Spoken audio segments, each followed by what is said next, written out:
Bon, c'est un véritable coup de massue pour les Spurs, les amateurs de basket. Victor Wembanyama est out pour le reste de la saison a priori. Il a un problème à l'épaule droite, c'est une thrombose, donc d'après ce que j'ai compris, un risque de caillot dans les veines, une veine profonde. Donc il a des difficultés s'il doit prendre l'avion et d'autres choses comme ça. Bref, la saison est terminée pour lui. Et donc, ça va être l'occasion de faire le bilan parce que c'était un peu inattendu. Alors, je vais parler tout d'abord de la dernière fois où on l'a vu sur un terrain, c'était à San Francisco, All-Star Game. Il s'est distingué en jouant plutôt bien lors des deux matchs du dimanche soir, avec cet état d'esprit à vouloir voilà, insuffler un semblant de combativité, de pugnacité au sein de cet événement qui est plus une foire, un cirque, une fête, mais pas vraiment un match acharné de basket. Euh, Après, moi, il m'a à la fois amusé et un peu agacé quand il a, au Skills Challenge, volontairement balancé des ballons comme ça au lieu de shooter, au moins en faisant semblant de prendre un shoot, histoire de gagner la compétition. Voilà, il a été disqualifié avec Chris Paul. Euh, mais là n'est pas l'essentiel, j'ai envie de dire. L'essentiel, c'est que, a priori, les Spurs ne sont pas inquiets non plus pour sa santé, hein. On peut toujours se demander, surtout pour les grands, euh, comment ça va se passer, comment ça va évoluer pour eux. Et en fait, là, ils se retrouvent fin février à devoir se reposer. A priori, donc, il ne sera pas disponible pour l'équipe de France pour l'Euro, ce qui est très très dommage parce qu'il y avait de réelles chances. Mais bon, on va se concentrer sur sa saison NBA, saison sophomore, où il a été gigantesque en défense, hein, avec 4 contre 2 moyenne. On va aller voir d'ailleurs sur Basketball Référence ses stats. Victor, il est déjà en progrès, hein, par rapport à l'an dernier. Il était en 46 matchs à 24,3 points, 11 rebonds tout rond, 3,7 passes, 47% et demi au shoot, ce qui est quand même pas mal. 35% à 3 points, 83% et demi au lancer franc. Et voilà, c'est un joueur qui va manquer aux Spurs, surtout que, à part la recrue Bismarck Biyombo, qui à mon avis va être signé jusqu'à la fin de saison, je sais pas pourquoi. C'est vraiment le désert dans la raquette des Spurs. Ça va être compliqué pour San Antonio qui venait d'intégrer et de créer une association très intéressante avec De'Aaron Fox. Peut-être que là, les San Antonio Spurs vont baisser pavillon et perdre des matchs pour hériter d'un haut choix de draft. Euh, à mon avis, peut-être les Blazers vont les rattraper et les dépasser.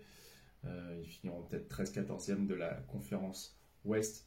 Et Victor, pendant cette saison, il a su élever son niveau de jeu. Alors, au début, il était fatigué, je pense, de son été avec les JO, la préparation de la nouvelle saison.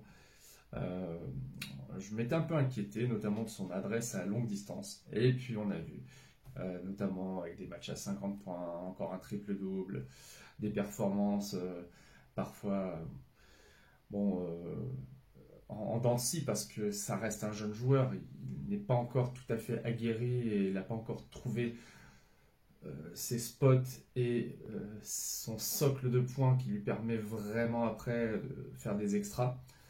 Donc voilà, il a laissé libre cours à son génie, à son talent. Il a essayé de porter ses Spurs et franchement, ils ont fait, je trouve, bien meilleure figure que l'an dernier.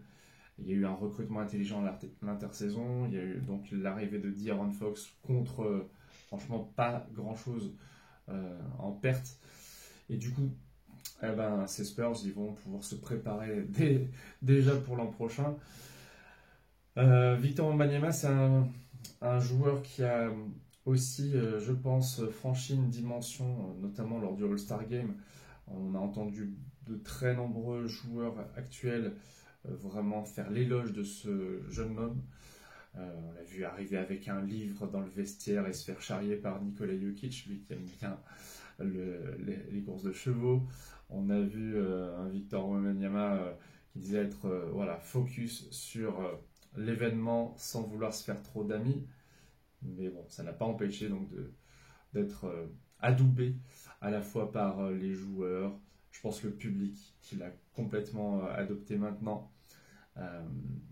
C'est triste parce que c'est inattendu. Moi, ça me fait pas tout à fait l'effet quand même d'un Luka Doncic qui part à Los Angeles en termes de surprise, mais quand même, on s'attendait pas forcément à ce que d'un seul coup comme ça, il y ait un souci de santé qui l'arrête. Il va falloir sans doute, je pense, plusieurs semaines, voire plusieurs mois pour que tout ça se rentre dans l'ordre, parce que c'est vrai que ce sont des blessures rares, mais il y a des joueurs comme Brandon Ingram, un des jumeaux Thompson, et puis Chris Bosh aussi, qui ont eu ces soucis-là, avec différentes issues en termes de santé. Donc voilà, on peut lui souhaiter vraiment que ce ne soit qu'une alerte. Et moi, je suis particulièrement peiné parce que c'est vrai que cette année, j'ai investi dans un match NBA à Paris et je l'ai vu de près. J'ai eu la chance voilà, de vous en parler déjà, de vous montrer des images de ce que ça donnait un Spurs à l'Accor Hotel Arena. Et il y avait dans un petit coin de ma tête l'idée d'aller le voir un jour aux États-Unis. Bon, ça ne sera pas pour cette saison. Et donc, j'envoie des coucous et des saluts particuliers à tous ceux qui aiment les Spurs et qui font partie vraiment de ceux qui, à mon avis, seront les plus attristés par cette nouvelle.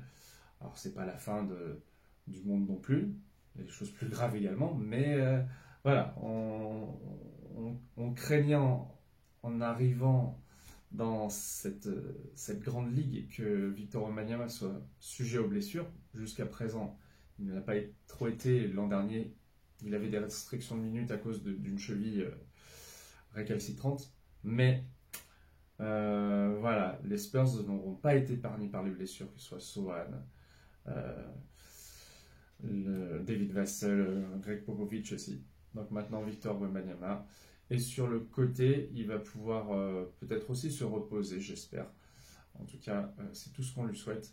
Merci et à bientôt sur le Seigneur des Arceaux.